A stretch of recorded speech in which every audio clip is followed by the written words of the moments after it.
Assalamualaikum warahmatullahi wabarakatuh. Jumpa kembali di channel RDS Education. Topik pembahasan cara mudah memahami pohon biner. Ini adalah video yang kedua ya dari lanjutan pembahasan sebelumnya, yaitu cara mudah memahami pohon atau tree. Nah, pada bagian kedua ini pohon biner ya, saya akan bahas tentang pohon biner dan pengembangan teori dari pohon biner tersebut ya, pada mata kuliah matematika diskrit. Sebelum saya lanjutkan, jangan lupa selalu memberikan dukungan untuk subscribe-nya, likes dan komennya agar Anda mendapatkan selalu update video dari saya. Baik, pohon biner ya adalah pohon yang setiap simpul cabangnya mempunyai paling banyak 2 buah shoot atau anak. Nah, kita lihat di sini, ini adalah contohnya ya. Sebuah simpul akar yang paling banyak mempunyai 2 buah simpul di bawahnya, kita namakan simpul anak ya. Nah, ini paling banyak, satu bisa ya. Nah, paling banyak 2. Left subtree atau sub pohon bagian kiri ya, ini posisinya ke sini adalah sub bagian kiri, adalah pohon akar yang left child atau anaknya bagian kiri. Right subtree sub pohon kanan, berarti ini yang sebelah kanan ya, yang akarnya adalah Richard atau anak kanan. Nah, berikutnya adalah square tree atau pohon condong, adalah pohon yang semua simpulnya terletak di bagian kiri saja atau bagian kanan saja.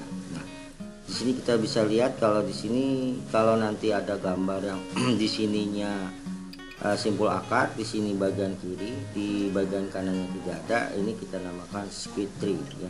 Kalau misalnya taruhlah yang di bagian area ini tidak ada ya, maka dia condong ke kiri ya, maka kita namakan square tree ya. Nah, atau kalau misalnya dia sebelah kirinya tidak ada, kanan saja, maka dia akan condong ke bagian kanan. Nah, ini kita namakan di sini square tree tadi ya, pohon yang semua simpulnya terletak di bagian kiri saja atau bagian kanan. Nah, square leaf atau pohon condong kiri, pohon yang condongnya ke kiri ya, ke sini. Dan square ridge atau pohon condong kanan, pohon yang condongnya ke kanan saja. Full binary tree atau pohon biner penuh ya, pohon biner yang setiap simpulnya mempunyai tepat 2 buah child ya, anak kiri dan kanan. Nah, kalau dari gambar ini full binary tree atau pohon biner penuh, karena ada bagian kiri dan kanan, ada simpul anak bagian kiri dan simpul anak bagian kanan. Nah, kecuali simpul pada level bawah ya, simpul pada level bawah itu bisa lebih dari 2 simpul ya, lebih dari 2 simpul. Ini contohnya simpul level 0, 1, 2, di level 2 ini 1, 2, 3, 4. Di simpul yang berikutnya lagi ini bisa 1, 2, 1, 2. Nah, tapi di setiap simpul maksimum 2 ya, kiri dan kanan. Nah, pohon biner penuh dengan tinggi H memiliki jumlah daun sebanyak 2 pangkat H ya. Dan jumlah seluruh simpulnya adalah, nah di sini adalah S sama dengan 2 pangkat 0 ya. Berarti di sini 2 pangkat 0 berarti ya. 2 pangkat 1 ya, 2 pangkat 2 ditambah 2 pangkat H ya, sama dengan 2H ditambah 1 dikurang 1. Nah, ini adalah pohon biner penuh ya, dengan rumusnya adalah S sama dengan 2 pangkat 0 tambah 2 pangkat 1 tambah 2 pangkat 2 tambah terus sampai 2 pangkat H ya, sama dengan 2 pangkat H plus 1 dikurang 1. Oke, saya lanjutkan ya yang berikutnya di sini. Nah, balance binary tree atau pohon biner seimbang ya. Nah, adalah pohon biner yang perbedaan tinggi antara sub pohon kiri dan sub kanan maksimal 1 ya. Nah, ini dikatakan pohon biner seimbang karena dari simpul akar ke bagian kiri dan kanan ini seimbang ya, masing-masing mempunyai ya maksimal 1 ya. Di sini ya, ini 1 ya, ini berarti anaknya simpul kiri dan ini anaknya simpul kanan ya. Pada pohon biner seimbang dengan tinggi H, semua daun berada pada level H atau H-1. Nah, kita bisa lihat pada pohon biner seimbang ya, semua daun berada pada level H atau H-1. Nah, daun ini yang level paling bawah, kita bisa lihat di sini ya. Nah, ini berikutnya, untuk membuat pohon seimbang, tinggi pohon secara keseluruhan harus dibuat seminimal mungkin ya. Ini ya bisa kita lihat, untuk membuat pohon seimbang tinggi pohon secara keseluruhan harus dibuat seminimal mungkin. Ini ya semuanya ini ya kita bisa lihat aturannya ini seimbang dikatakan.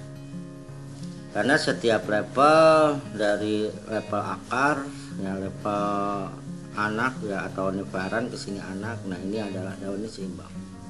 Untuk memperoleh tinggi minimum setiap level harus mengandung jumlah simpul sebanyak mungkin. Minimumnya ini berarti punya simpul sebanyak mungkin ya, dari bagian kiri maupun bagian kanan dia punya simpul 2, simpul berikutnya ini punya simpul lagi, simpul anak. Nah, dua gambar ini ya, yang ini yang kita anggap ini gambar 1, ini gambar 2, ini dikatakan seimbang masih karena apa? Karena setiap levelnya itu masih apa? Masih ada simpulnya ya, dari level akar ya, levelnya berikutnya nih, level yang berikutnya ya level 1 lah, atau level 2, level 3, ini level 4. Nah ini semua seimbang.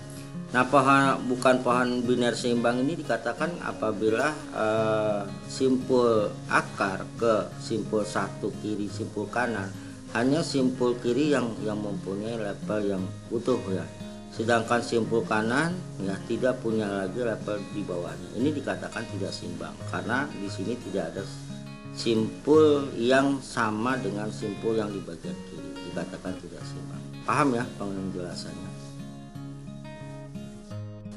Baik, pohon ekspresi ya adalah pohon biner dengan daun menyatakan operan dan simpul dalam termasuk akar menyatakan operator. Nah kita bisa lihat di sini ya, bentar ya, kita bisa lihat di sini. Nah simpul seperti ini perkalian ini kita namakan operator, tambah operator ya, pembagian operator. Jadi operator ya sebagai adanya simbol matematisnya ini kita namakan adalah operator. Nah sedangkan ya yang dikatakan dia operan itu adalah seperti simpul A, B, C, D dan E, ini adalah operan ya. Kita bisa bedakan ya, pohon biner ini menyatakan operan dan operator ya. Operan dan simpul dalam termasuk akar menyatakan operator. Operator itu adalah simbol matematisnya seperti perkalian, tambah, bagi gitu ya, pangkat dan sebagainya. Nah tanda kurung tidak lagi diperlukan ya bila suatu ekspresi aritmatik direpresentasikan sebagai pohon biner ya. Jadi pada saat kita membuat tadi saya sudah ulas ya, apabila R-nya maka tanda kurung ini tidak diperlukan lagi ya, hanya yang terlihat di sini adalah sebuah pohon biner yang dimana simpul-simpulnya itu baik ada di bagian kiri maupun kanan hanyalah operator dan operan. Nah ingat ya kuncinya bahwa operan pasti adalah simpulnya adalah simpul daun. Ingat ya, kalau operan itu seperti A, B, C, D, E ini adalah simpul daun. Sedangkan operator itu adalah simpul anak ya, simpul anak artinya simpul yang mempunyai simpul di bawahnya, atau ini simpul orang tua.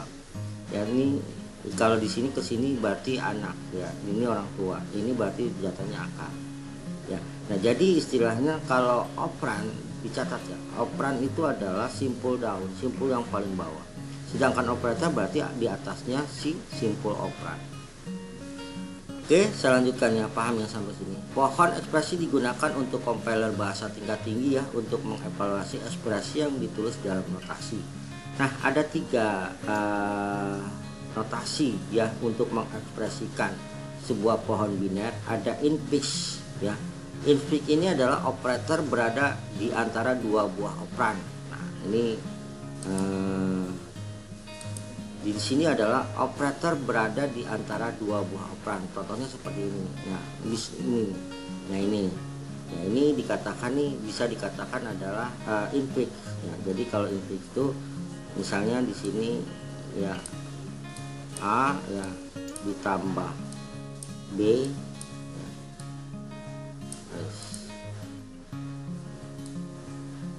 Nah ini adalah sebagai infix ini infix ya, infix. Aduh pokok ini adalah infix ya, infix. Aduh susah juga ya. Ini adalah infix. Nah, itu Anda harus ingat. Prefix itu adalah Polish notation ya. Di sini adalah operator mendahulukan dua buah operan, berarti operator dulu ya. Berarti kalau misalnya dia plus ya, baru dia operannya. Operannya itu A sama, saya ulangi ya, A ini B ya. Jadi mendahulukannya operator, operan itu adalah prefix, sedangkan postfix ya adalah kedua operan mendahului operator ya. Nah, kalau postfix ini berarti dia itu adalah A dulu ya, A nya, B nya, baru dia operator. Nah gitu. Nah ini yang Anda harus perhatikan ya. Infix berarti ya operator berada di antara dua buah operan. Nah ini seperti A tambah B. Prefix ya operator yang mendahulukan dua buah ya. Berarti operatornya dulu baru operannya. Berikutnya postfix, yaitu operan dulu baru operator. Nah contohnya seperti ini. Nah, ini ada contohnya. Ini udah ada ya. Nah ini dikatakan adalah dia bentuknya infix ya, di mana A tambah B ya kurung buka kurung tutup dikali ya kurung buka C dibagi D tambah E. Nah ini adalah bentuk infixnya. Yang berikutnya adalah ya di sini ini adalah bentuk prefix ya. Prefixnya berarti operatornya duluan ya. Kali tambah AB ya, terusnya bagi C ya ditambah DE. Nah, ini adalah prefix. Sedangkan AB ditambah CDE tambah bagi kali ini adalah bentuknya postfix ya, karena dia operan dulu baru operator. Paham ya sampai di sini? Nah, kita lanjutkan pembahasan berikutnya. Baik ya, saya lanjutkan ya pembentukan pohon ekspresi, di mana tanda kurung buka A ditambah B ya kurung tutup dikali kurung buka C dibagi kurung buka D ditambah E kurung tutup dua kali ya. Nah, ini adalah pembentukan pohon ekspresi kalau kita membuat sebuah bentuk pohon biner ya. Ini saya biar lebih jelas ya, pakai laser dulu. Nah di sini ya contohnya ya, bagaimana sih pembentukan dari sebuah ekspresi ke daerah ini dikatakan pohon biner. Nah awalnya itu adalah di sini ya, kita bisa lihat ya. Kalau karena ini ada kurung buka kurung tutup, berarti membatasi area perhitungannya adalah A ditambah B gitu ya. Berikutnya dikali, nanti kali ini akan menunggu proses perhitungan yang ada pembatasan kurung buka dan tutupnya. Nah di sini adalah berarti kita nanti akan menambah menghitung dulu D ditambah E, baru berikutnya dibagi C. Nah hasil ini baru nanti hasil ini yang sebelah kanan itu akan dikali dengan di bagian kiri gitu, ya.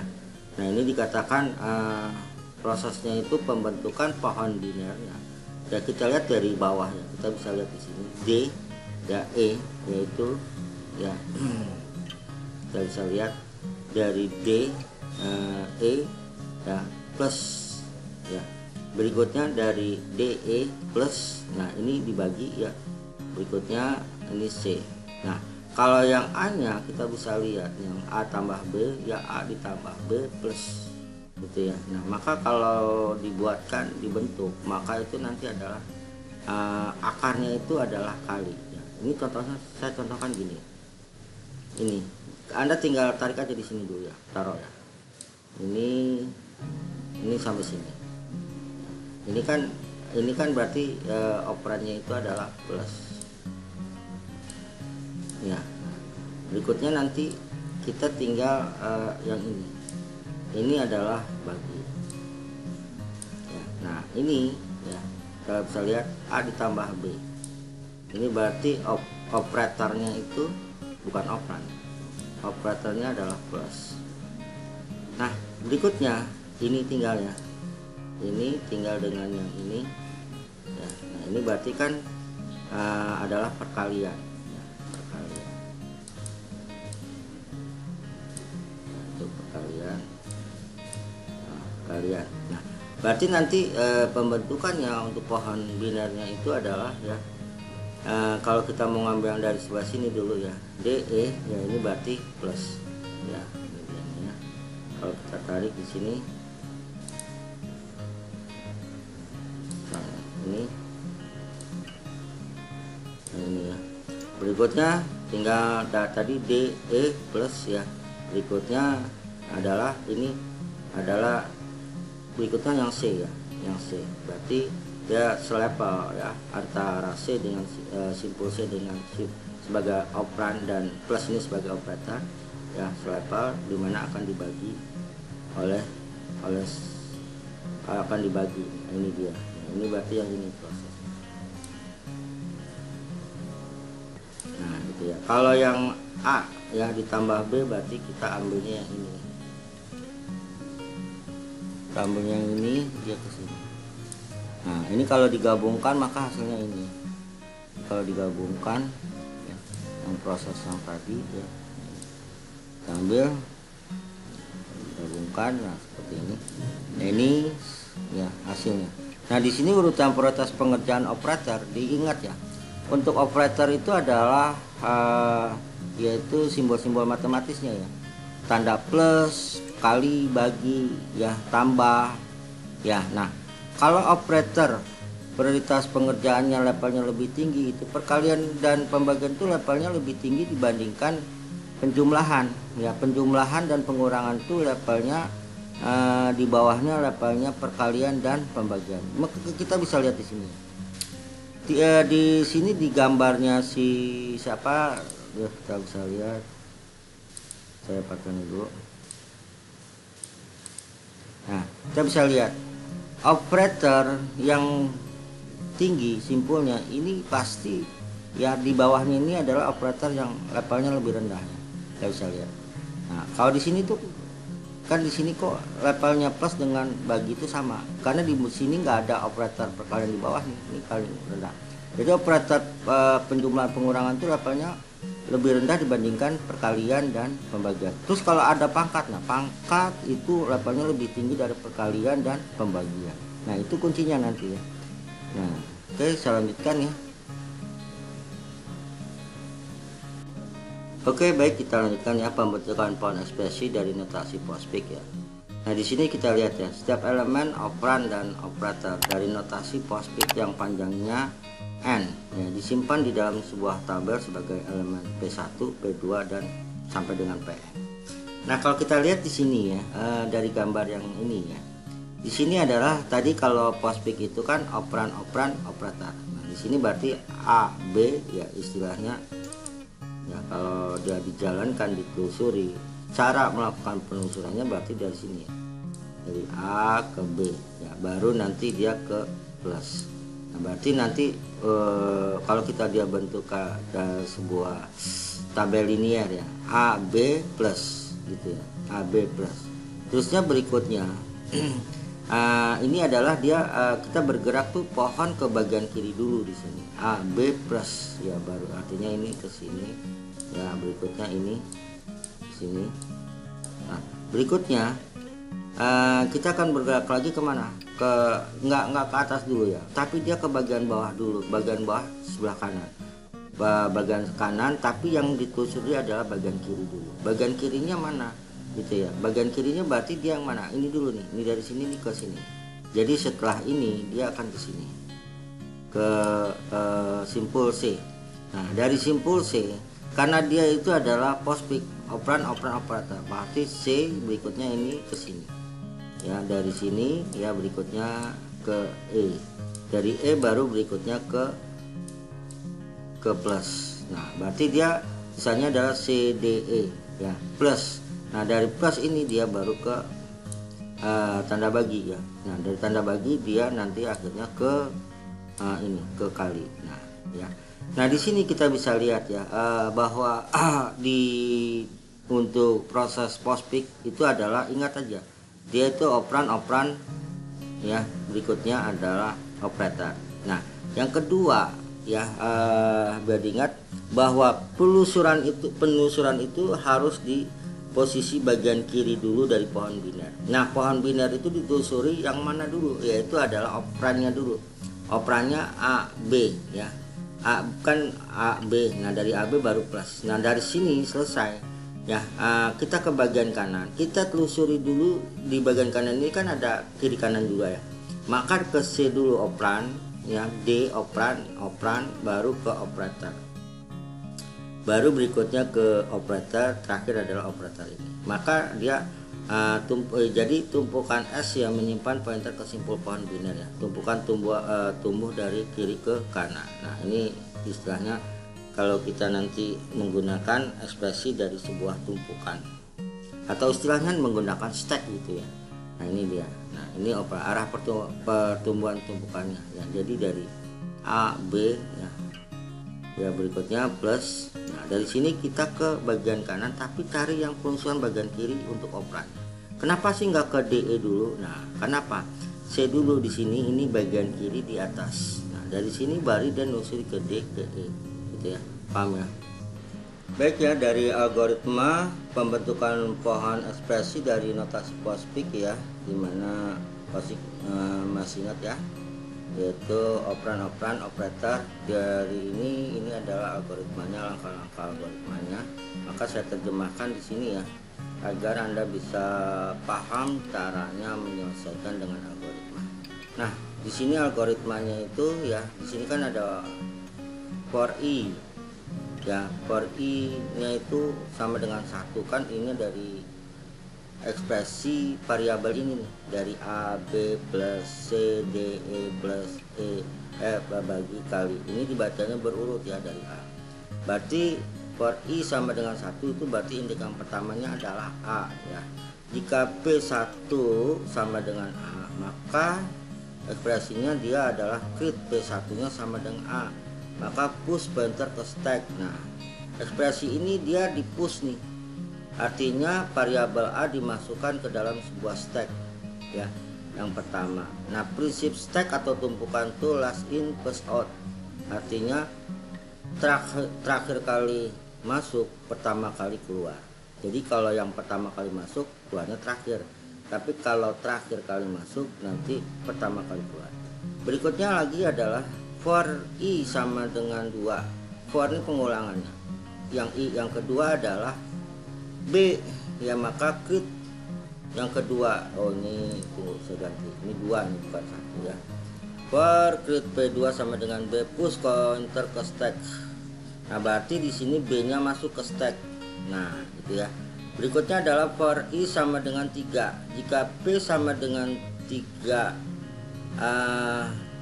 operan, for i-nya itu adalah harus sama dengan operan. Nah, ternyata yang for i 3 yang indeks ketiga itu adalah operator ya. Jadi jika P3 tidak sama dengan operan, berarti ini adalah operator. Maka jika P3 sama dengan operator, pop pointer 2 sub pohon. Nah, pop yang mana? Popnya itu adalah popnya itu adalah 2 sub pohon, yaitu T1 dan T2, yaitu B dan A ya. Dan puncak topnya itu di sini nih. Yang top itu adalah yang di posisi yang indeks ketiga ya.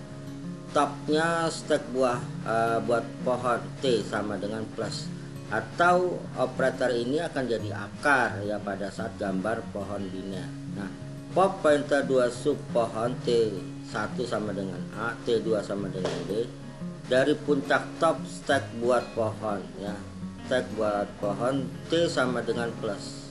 Nah, yang akar adalah operator plus, dan sub pohon kiri dan sub pohon kanan adalah yang variabel A dan kiri. Ini saya tambahin aja, sub kirinya itu adalah A dan sub kanannya adalah B.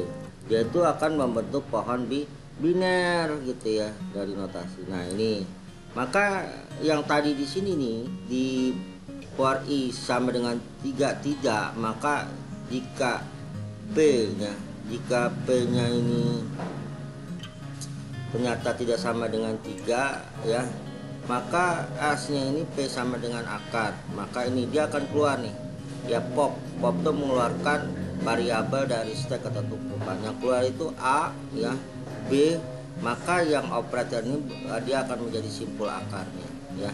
Nah, ini langkah 1 selesai.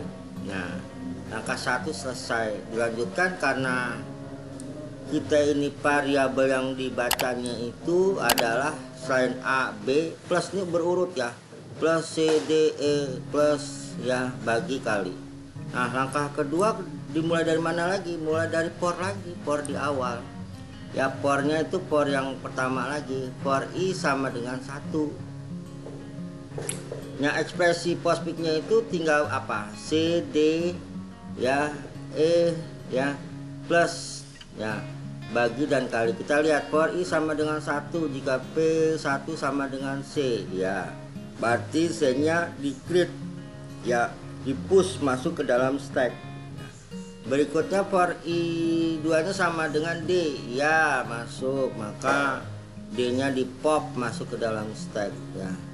For I3 nya sama dengan E, ya, di-create pop masuk, ya, berarti di-create push masuk, bukan pop, ya, push, di-push masuk stacknya. Nah, berikutnya for I4, jika P sama, ternyata P4 nya tidak sama dengan operan lagi tapi operator.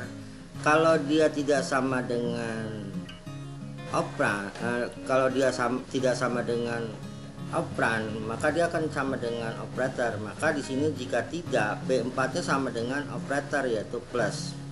Maka pop pointer 2 subpohon yaitu T2D dan T3E, ya, yang dikeluarkan tuh adalah yang ini, ya, yang last, ya, LIFO, last in first out, terakhir kali masuk pertama kali keluar. Yang keluar tuh kan plus, E dan D, C itu nggak keluar, ya. Kita lihat di sini, ya, pop pointernya 2 subpohon, ya, T2 nya itu adalah D, T3 nya adalah E, T1 nya adalah C tuh, ya. Berarti yang keluar adalah T2 dan T3, yaitu DE dari puncak top stack buat pohon. T nya itu adalah sama dengan plus. Nah, kalau operator otomatis dia menjadi akar, simpul akar, ya. Nah, adalah operator yang akarnya adalah plus, dan subpohon kirinya udah pasti D, subpohon kanannya E. Maka penggambarannya di sini, ya, yang keluar ini adalah, ya, jika tidak P sama dengan P4 sama dengan plus, maka apa? Maka kita keluarkan plus menjadi akar, E di sub kanan, D sub kiri. Ini dia mengeluarkannya dari stack, ya, menggunakan perintah pop. Ini waktu kalau di mata kelas struktur data ini stack atau tumpukan ada, ya. Nah, maka dia akan keluar ini, ya, D-nya, E-nya, ya, terus plusnya menjadi simpul akar. Nah, ini adalah langkah kedua, ya. Langkah kedua udah selesai belum? Belum, ya. Karena yang masih di stack ada C yang belum dibaca ekspresi postfixnya, apa, bagi dan kali. Maka kita lanjutkan adalah langkah yang ketiga. Nah, langkah ketiga itu adalah, ya, kita lihat posisi awalnya stacknya itu masih ada C di dalam, ya. Nah, langkah ketiga kita mulai lagi dari for lagi awal, for I pertama lagi. Jika for I sama dengan 1, ya, berikutnya jika P sama dengan satunya apa? P sama dengan satunya adalah ini nih. Ini ternyata adalah operator. Oh, tidak sama dengan, berarti dia tidak masuk ke sini nih, ya. Dia tidak masuk, oh maaf nih, ya, ini salah ini, ya. Ini tidak masuk ke stack mestinya. Ini langsung ke sini. Dia itu akan membentuk akar, ya. Dia akan membentuk akar jika P1 nya sama dengan operator bagi, ya kan nih, ya, tidak. Jika P1 nya sama dengan operator bagi, yang berikutnya adalah T nya akar, simpul akarnya adalah bagi, T1 nya adalah C, ya, karena C doang, ya. Berikutnya T2 nya adalah plus. Nah, plus itu dari mana? Yang tadi, karena kan kita lihat plus itu, ini C ini pasti di kiri, ya. Maka T2 nya, ya, T2 nya adalah plus. Plus yang mana? Plus yang di langkah kedua. Nah, ini nih, ya, langkah kedua. Nah, ini dia. Berarti di sini kita ambil nih T2 nya ini adalah plus, ya. Maka penggambarannya adalah seperti ini di langkah ketiga, ya. Berarti simpul akar sementara bagi simpul daunnya C, simpul kanannya plus, ya simpul daunnya D dan E. Nah, apakah sudah selesai kondisinya? Ya, kita lihat, ini kan di pop nih, ini yang C ini di pop, C di pop ya, C di pop. Ini nggak ada yang di push, nggak ada ya, no push. Kalau di sini berarti tidak ada, yang tadi di langkah ketiga tidak ada push, berarti no push ya, berarti tidak ada yang di push. Saya inikan aja no push ya, push itu berarti memasukkan variabel ke dalam stack gitu ya artinya. Nah ini ya start. Nah ini berikutnya stack kondisi di sini adalah ya berikutnya, karena ini masih belum selesai. Yang belum selesai mana ya? Yang belum selesai itu adalah dia ini tadi, dia itu yang belum selesai, ini dia nih, dia belum selesai. Nah di sini ya, karena kondisinya itu ya tadi ini kondisi stacknya gimana sih sebenarnya. Nah kita bisa lihat di langkah ekspresi ini ya, yang ini nih di sini ya, saya taruh di sini ya.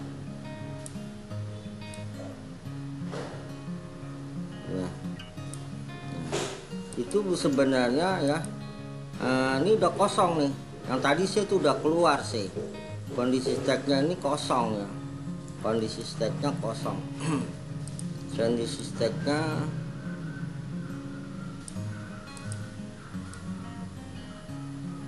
nah ini kondisi stacknya udah kosong. Nah kondisi stack kosong, nah ekspresi postfixnya tinggal apa, tinggal kali. Nah langkah keempat ke for i juga, for i sama dengan 1.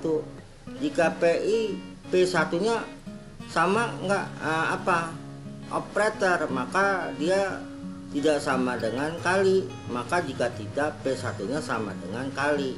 Yang akarnya berikutnya adalah kali ya, kali. T1 nya adalah plus, plus yang posisi kiri nih, posisi kiri yang di langkah pertama ini dia di langkah pertama itu sebagai posisi kirinya. Yang berikutnya ya, yang T2 nya adalah bagi nih. Nah bagi ini yang pembentukannya itu yang ini nih sampai di langkah ketiga. Maka hasilnya adalah bentuk daripada grafik pohon biner ya, akar ya, ini adalah kali ya, tambah ini bagi, tambah AB ya, ini yang bagi ya C ya, terus tambah ya DE. Nah, Anda lihat di sini bahwa simpul daun itu paling bawah adalah pasti operan. Operator nggak boleh simpul daun. Nah ini itu kan sebuah ekspresi notasi postfix ya dengan algoritmanya ya. Sampai di sini bisa dipahami ya, tidak terlalu sulit kan ya. Metode Huffman ya, atau metode Huffman, pemampatan data ya tidak dilakukan dengan mengkodekan setiap karakter di dalam pesan atau di dalam arsip, dikodekan dengan kode yang lebih pendek ya. Nah sistem kode yang banyak digunakan adalah contohnya kode ASCII ya, setiap karakter dikodekan dalam 8 bit biner. Cara pembentukan kode Huffman dengan membentuk pohon biner ya, dinamakan dengan pohon atau Huffman. Nah langkah algoritmanya ya, pilih dua simbol dengan peluang probability paling kecil ya sebagai cheat, kemudian kedua simbol tersebut dikombinasikan sebagai varian peluang penjumlahan dari kedua simbol tersebut. Langkah kedua ya, pilih dua simbol berikutnya termasuk simbol baru yang mempunyai peluang kecil ya sebagai cheat, kemudian kedua simbol tersebut dikombinasikan sebagai varian peluang penjumlahan dari kedua simbol tersebut. Nah prosedur yang sama ya dilakukan pada dua simbol berikutnya ya, yang mempunyai peluang terkecil sebagai cheat, kemudian kedua simbol tersebut dikombinasikan sebagai varian ya, varian peluang penjumlahan dari kedua simbol tersebut. Nah ini contohnya adalah Kita representasikan sebuah string dengan urutan A, B, A, C, C, D, A dalam kode ASCII dan kode Huffman. Kode ASCII-nya simbol A itu ya dengan ASCII-nya 0100000001 ya, B-nya 01000010, C-nya 01100001, D-nya adalah 010010. Tahu ya kode ASCII, kalau Anda buka tabel ASCII-nya itu simbol A besar ya, formasinya dari sebuah konversi desimal ke bentuk ASCII ya. String A, B, A, C, C, D, A direpresentasikan menjadi rangkaian ya. Kalau kita lihat rangkaian A itu adalah dari formasinya 010001 ini, B-nya itu berarti yang 010010, urutan C-nya dua kali muncul ya, 01 ya. Kita lihat 01001001 01001 11 ya. Yang D-nya 01 ya, 010001 ya. Yang berikutnya adalah A-nya ya, 010001. Nah, representasinya adalah 7 huruf ya. 7 huruf itu kita hitung dari ya kemunculan string ini ya. 1, 2, 3, 4, 5, 6, 7. 7 huruf tersebut membutuhkannya 7 kali 8 bit. 8 bit ini kan formasi A-nya ini kan 1, 2, 3, 4, 5, 6, 7, 8. 7 kali 8 bit sama dengan 56 bit ya, atau 7 byte. Ya, sampai sini paham ya. Saya lanjutkan.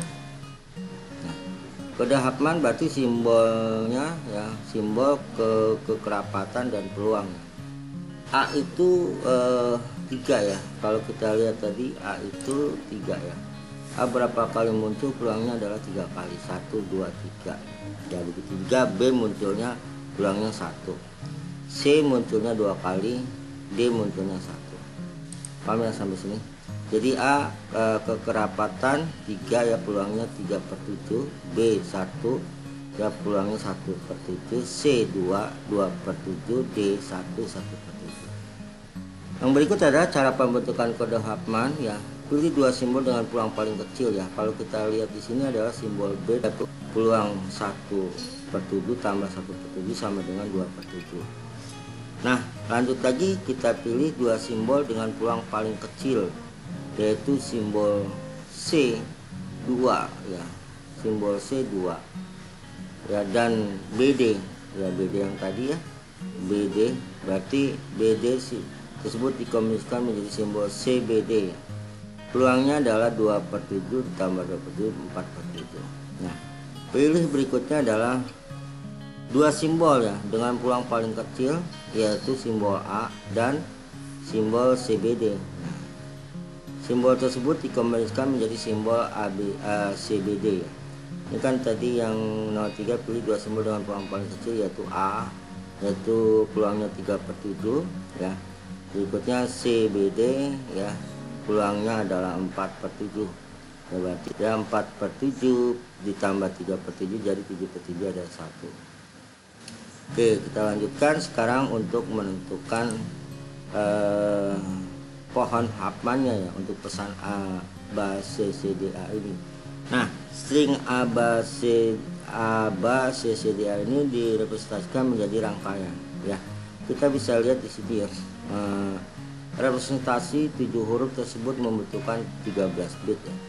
Nah, pertama itu kan rangkaiannya itu adalah CBD ya. ACBD berarti ke A ya, peluangnya ini A 3/7 ya, 3/7 berarti ya A nya 0 ya, 3/7.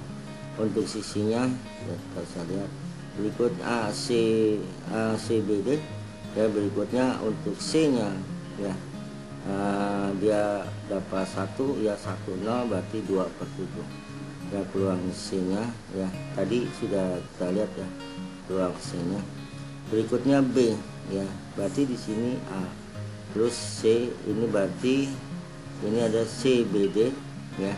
CBD ini ya berarti dia ini B nya ya, peluangnya 1 ya, berikutnya dia ke bawah, jatuh ke simpul daun. Ini simpul daun berarti 000 ya, berarti ya artinya 110 nih kalau untuk yang B nya. BD ya, BD ya, kita bisa lihat 11 D nya 1 ya simpulnya. Nah di sini berarti representasi 7 huruf tersebut membutuhkan 13 bit ya. Nah sini yaitu kita hitung aja ya 1 2 ya, ya dari representasi 7 huruf ya membutuhkan 13 bit ini ya.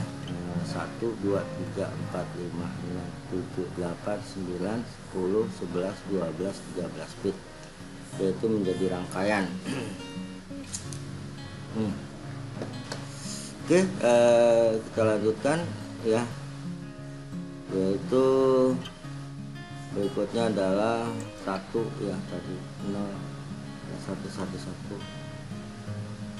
Nah di sini simbolnya ya, simbol A yaitu kerapatannya 3, peluangnya 3/7, kode Hofmannnya itu adalah 0. Yang B ya, simbol B kekerapatan yaitu 1 ya, peluangnya 1/7 ya. B kita bisa lihat peluangnya 1/7 ya. Maka kode Hofmannnya adalah 11 ya 0 ya. Nah yang C nya itu adalah kerapatannya 2 ya, kerapatannya 2 kita bisa lihat, maka peluangnya itu adalah 1 0 ya, ini ya 1 0. Nah kode Hofmannnya itu adalah 1 0. Yang D ini adalah kerapatannya 1 ya, peluangnya 1/7, maka dia kode Hofmannnya 1 1 1 1. Nah kita udah tentukan sebuah kode Hofmannnya ada kode Hofmannnya A0, B110, C10, D111. Nah, itu adalah cara daripada membuat kode Hofmann. Nah saya contohkan lagi yang lain ya, contoh kasus berikutnya dari kode Hofmann. Baik ya, saya contohkan misalnya dengan model Hartmann ya, Huffman ya, model Huffman ini atau metode Huffman ini terdapat citra ya dengan representasi matrik ya sebagai berikut ya. Tiap pixel dikodekan dengan 8 bit warna ya.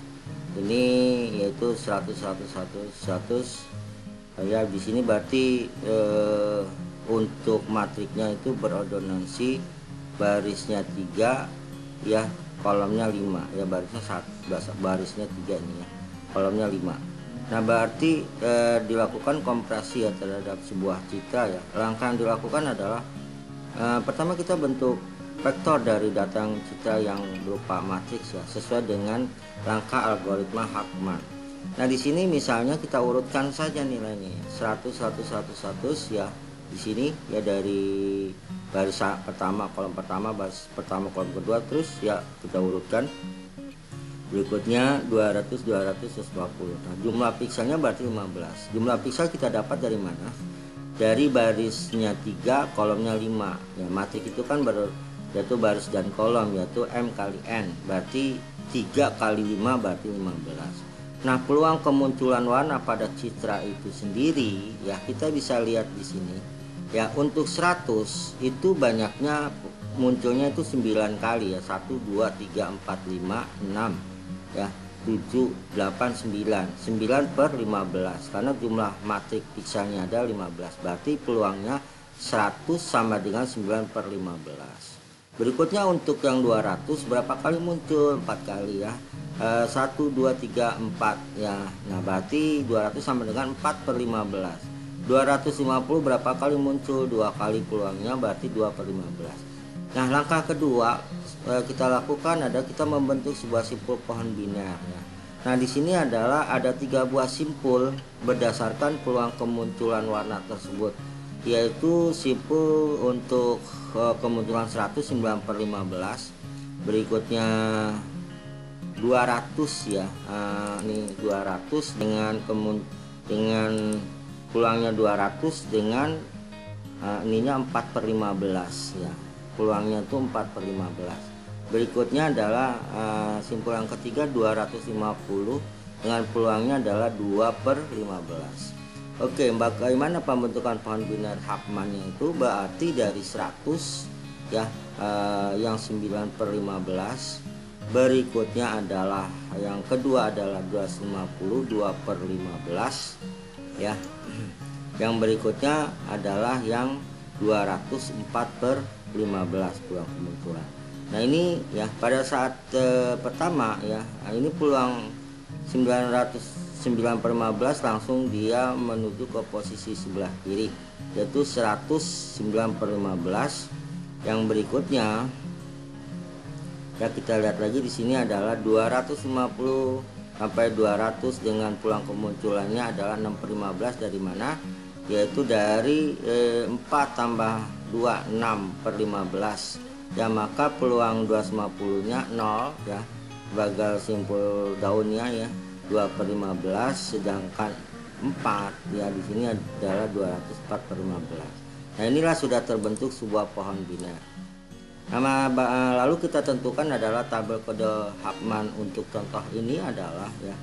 Jadi warna dengan bisa 100 ini peluang kemunculan 915 adalah 0 ya. Kita dapatkan 0 di sini ya. Ini 0. Berikutnya 200 dengan peluang kemunculan 4/15 adalah 11 ya. Ini 250 200 ya maksudnya. 200 4/15 ya, dimana peluangnya 11 yaitu kode Huffman-nya itu adalah 11.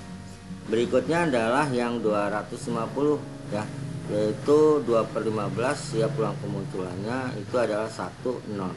Nah berarti sudah kita tentukan di sini adalah kode Huffman-nya. Nah bagaimana kita melakukan konversi datanya di sini ya? Kalau kita menjawab ini konversi datanya berarti ya 100 ini 200 ya, ini menjadi ya nilainya adalah kita bisa lihat ya, untuk yang 100 itu ya adalah kode Huffman-nya 0 ya. Nah ada berapa kali sih? Ada berapa? 91 2 3 4 5 6 7 8 9. Berarti di sini kode Huffman-nya itu 0-nya ada 9 kali. Paham ya? Berikutnya untuk 200, formasinya itu 200 ini ada 4 kali ya. Kodenya 11, berarti 11 nih ya, ada 4 kali, 11-nya ada 4 kali. Berikutnya adalah yang 250 ya, 2/15 berarti 2 kali ya, 10. Nah dan maka penyimpanan data ya pada citra ukuran 5x3 kode Huffman data warna ya. Maka kita bisa ngitung, lakukan yang namanya rasio kompresi ya, dihitung dengan persamaan ya. Ukuran citra sebelum dikompresi ini adalah 15 ya, 15 kali 8 bit ya kan, dia kan 8 bit ya. Dia itu 8 bit, yaitu berarti 15 piksel kali 8 bit sama dengan 120 bit. Nah ukuran citra setelah kompresi berarti 9 ya, 9 dikali 1 bit ya, 4 dikali 2 bit, 2 kali 2 2 kali 2 bit. Ini kan 9 ini peluangnya dikali 1 bit ya, karena tadi dia 0 tuh ya. 4 kali 2 bit, 2 kali 2 bit sama dengan 21 bit. Maka rasio kompresinya itu rasionya citra asli dikurang hasil kompresi dibagi citra asli dikali 100 ya. Artinya nilai ini kita bisa dapatkan ya, citra aslinya berapa. Nah ini, nah di sini ya. Nah citra aslinya itu kan tadi adalah 120 ya, citra aslinya 120, terus dikurangi hasil kompresinya itu yaitu 21/120 kali 100%, maka kita dapatkan hasil ya 82,5%. Nah kode Huffman ini berfungsi, artinya fungsi kode Huffman ini adalah misalnya kita punya satu file gambar ya, objek gambar, misalnya ekstensinya bisa JPG, PNG, BMP dan sebagainya. File itu misalnya taruhlah kapasitas file aslinya itu 1024 ya, 1024 bit ya. Nah kita mau kompres ya, maka kita kecilkan, maka dia itu dengan metode Huffman ini ya itu bisa mencapai 82,5% ya. Misalnya 1024 kilobyte itu bisa mungkin berubah menjadi rasionya itu bisa menjadi misalnya 450 kilobyte gitu. Nah, itu adalah kegunaan daripada kode Huffman. Baik, saya lanjutkan ya untuk tahapan pembahasan berikutnya. Pohon keputusan adalah model visual ya untuk menyederhanakan proses pembuatan keputusan secara rasional. Jika terdapat dua atau lebih keputusan yang berurutan dan keputusan terakhir didasarkan pada hasil keputusan sebelumnya, maka pendekatan menggunakan pohon keputusan ini sangat tepat ya untuk digunakan. Simbol yang digunakan dalam sebuah pohon keputusan ya, ini ada simbol kotak adalah sebuah titik keputusan di mana terdapat suatu alternatif ya. Atau lebih yang dapat dipilih ya. Kalau simbol bulat ini adalah sebuah titik ya, sebuah titik kondisi alami di mana kondisi alami mungkin akan terjadi ya. Nah, kita bisa lihat di sini ya titik keputusan ya. Nah, titik keputusan ya di mana kita bisa lihat titik kondisi alami ya, titik keputusan ada pertama, kedua ya, atau tidak melakukan apapun. Alternatif pertama kita ke titik kondisi alaminya ya. Nah, di sini alternatif pertama kondisi alami pertama ya. Kondisi alami kedua, kondisi berikutnya alternatif kedua ya. Apakah kondisi alami pertama, kondisi alami kedua.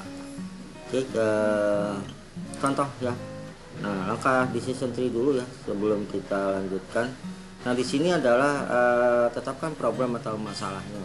Susunlah pohon keputusan atau decision tree. Tentukan probabilitas untuk setiap kondisi atau state of nature-nya ya, estimasi payoff untuk setiap kemungkinan kombinasi alternatif dan step of nature ya. Selesaikan problem dengan menghitung nilai ya, expected monetary value atau EMP dari setiap state of nature. Nah, di sini contohnya ya, Pak Ahmad sedang menelaah kemungkinan untuk memproduksi dan memasarkan tempat penyimpanan di halaman belakang rumah. Ya, untuk melaksanakan proyek ini dibutuhkan pembangunan sebuah pabrik yang besar atau kecil ya. Pasar barang yang diproduksi tempat penyimpanan bisa sesuai dan tidak sesuai dengan harapan ya. Pak Ahmad tentu juga memiliki pemilihan untuk tidak membuat produk ini sama sekali ya. Nah, alternatifnya ini ya, state of nature-nya secara alaminya pasar sesuai harapan ya, pasar tidak sesuai harapan. Kalau dia pabrik besar ya, pasar sesuai harapan ini $200.000 ya. Pasar tidak sesuai ya minus ya $180.000. Pabrik kecil ya, ini kalau dia pabrik tadi besar, pabrik kecil dengan pasar sesuai harapan $100.000, tidak sesuai harapan ya minus $20.000 ya. Tidak melakukan apapun maka tidak ada nilai harganya, pasar harapan ataupun pasar sesuai pasar tidak sesuai harapan. Peluangnya itu adalah 0,5 ya, 0,5. Nah, kita lanjutkan di sini ya. Nah, di sini maka akan terbentuklah yang namanya decision tree, pohon keputusan ya. Nah, pabrik besar ya dengan alternatifnya itu ya pasar sesuai harapan 0,5% peluangnya. Ya, pasar sesuai tidak harapan ya. Berarti kalau dia peluangnya harapan keuntungannya itu adalah $200.000.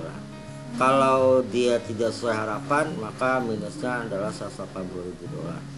Kalau pabrik kecil ya alternatifnya itu ada pasar sesuai harapan maka keuntungannya ya $100.000 dengan pulangnya 0,5%. Kalau pasar tidak sesuai harapan maka ruginya itu adalah minus $20.000. Nothing ya, tidak melakukan apapun maka tidak ada nilai harga.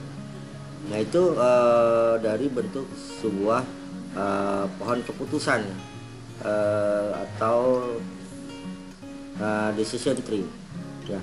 Nah, kita lanjutkan di sini ya, impinya 1 ya. Kita bisa lihat impinya 1 yaitu ya MP1 kita hitung di sini ya sama dengan 0,5 kali 200 ditambah 0,5 ya dikali minus 180.000 ya. Nah, ini yang maka kita dapatkan ya nilai impi 1-nya $10.000.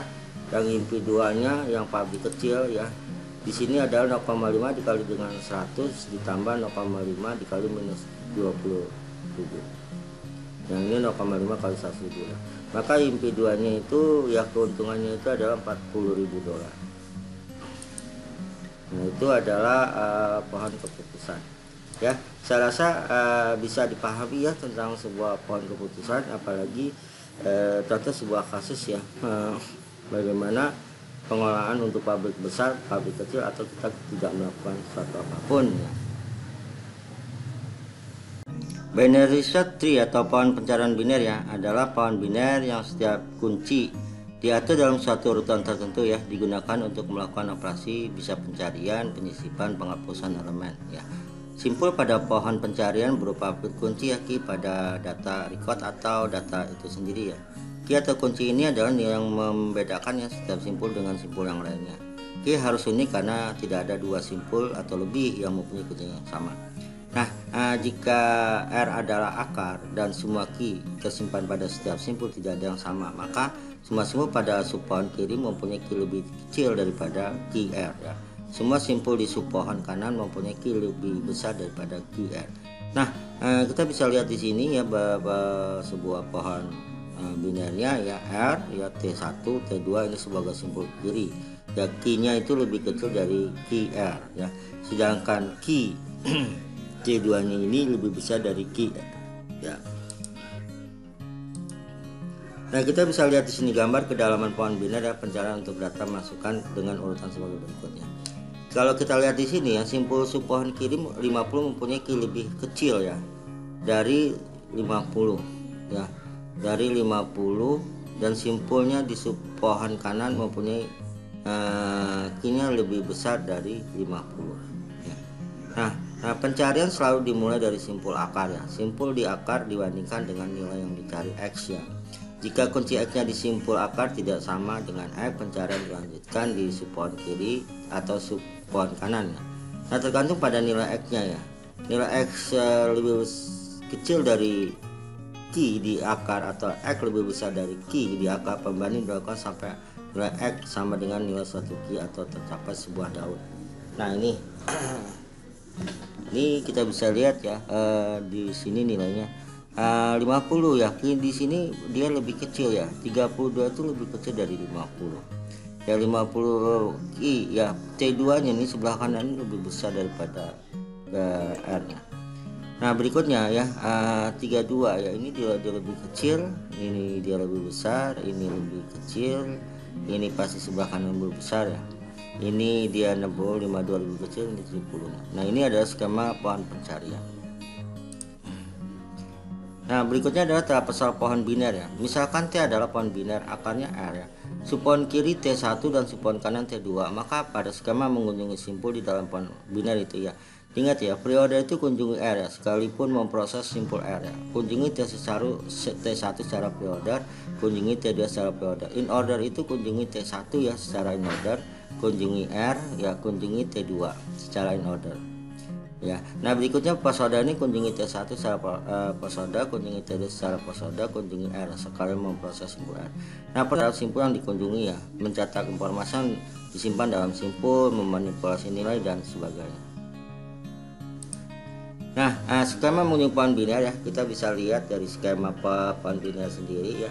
Di pre-order ini ya, langkah satunya kunjungi R ya. Pre-order ini langkah berikutnya ke simpul kiri, baru ke simpul kanan ya. Kunjungi secara pre-order ya, T1. Nah, yang berikutnya adalah yang in order ya. In order ini berarti langkah satunya di sini ya. Langkah satu ini adalah kunjungi T secara in order, berikutnya adalah langkah kedua kunjungi ya R-nya itu ya, simpul R-nya, baru langkah ketiga adalah kunjungi T2 secara in order ya.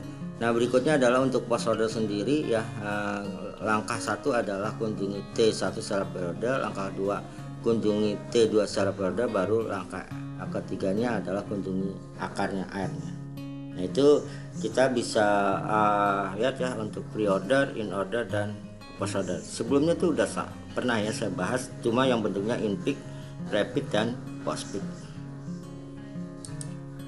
Nah, penulisan MRI juga sama ya, pre-order kunjungi R, kunjungi T1 T2 T secara pre-order. In ordernya juga sama, kunjungi T1 secara in order, kunjungi R, kunjungi T2 T3 TN ya seterusnya. Prosedur juga sama, T1 ya, T2 TN secara prosedur kunjungi R. Nah ini dia. Nah, kalau lihat contohnya di sini adalah tinjauan pohon biner T di bawah ini ya. Kalau pre-order ya, kalau pre-order berarti dari A ya, dari A ke B, berikutnya dari D ke D ya, berikutnya kan kita tadi lihat pre-order ya. Nah berikutnya adalah dari D ke E ya, ya dari D ke E ya, berikutnya dari E ke F ya, ke F baru berikutnya ke G ya, ke G. Ini saya ulang ya, A B ya, A ke B ya, berikutnya C ya, A B C ya, periode berikutnya D ya, ke E ya, ke E ke F ya, ke F ke G ya, ke G baru ke H, ke I baru ke J. Itu pre-order.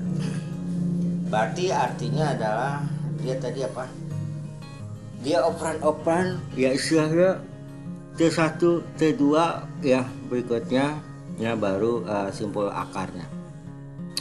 Nah in order tadi oh ya, dia tuh dari R dulu ya, tadi saya lupa. Pre-order ini berarti dari R nya dulu ya, baru ke T1 ke 2. In order berarti dari T1 simpul R baru ke T2. Kalau post order itu ya berarti dari apa, dari T1 T2 baru ke simpul R. Nah ini bisa ya dilanjutin. Ini post ordernya. Nah ini di sini untuk in ordernya DB E ya, DB ya, D ya in order ya, D B H E ya, HE berikutnya adalah A ya, dari A ke F ya, ke F ke C, C ke I ya, I ya, I ke G, G ke J. Nah post ordernya itu berarti dari D H E ya, baru ke B, berikutnya F ke I ke J ke G, baru ke C ke A. Dan itu dia contohnya. Nah ini tinjauan pohon ekspresi di bawah ini ya, ini pernah ya. Ini berarti kalau pre-order berarti kali ya, ditambah baru A ya, berikutnya bagi ya BC ya, berikutnya adalah kurang D ya, kali EF. In ordernya berarti ya, yaitu adalah A ditambah B ya, dibagi C ya, baru ikutnya dikali ya, D dikurang E dikali dengan F. Ini inputnya. Post ordernya berarti ABC bagi ditambah berikutnya D E F kali ya, kali kurang ya, berikutnya adalah kali. Nah ini adalah post splitnya. Nah contoh ketiga untuk M hari ini juga sama ya prosesnya ya, saya rasa Anda bisa buat latihan ini ya, yaitu dari kalau dari pre-ordernya dari A ke B ke E ya, ke E berikutnya ke N ke O ke F ke G ya, berikutnya ke C ya, ke H ke I ya, HI ke D ke J ke K ke L ke P Q N ya. Ke in ordernya berarti ya dari N ya, E O ya, N E O ke B ke B ya, ini dia ke B ke F ke G ya, berikutnya ke A ya, ke H ya, berikutnya ke C ke I ya, berikutnya ke J ya, berikutnya ke D ya, ke K ya, berikutnya ke P ya, L Q baru ke M. Nah post ordernya adalah N A E ya, N A E F G ya, berikutnya FGB baru HIC ya, begitu ya, C ya, berikutnya J ya, ke J ke K ya, J ya, dari J ke K ke P ke Q ke L M D A ya.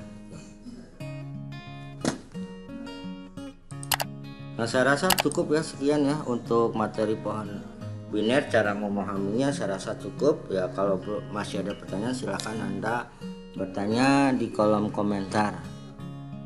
ada waktu nanti sempat saya akan balas.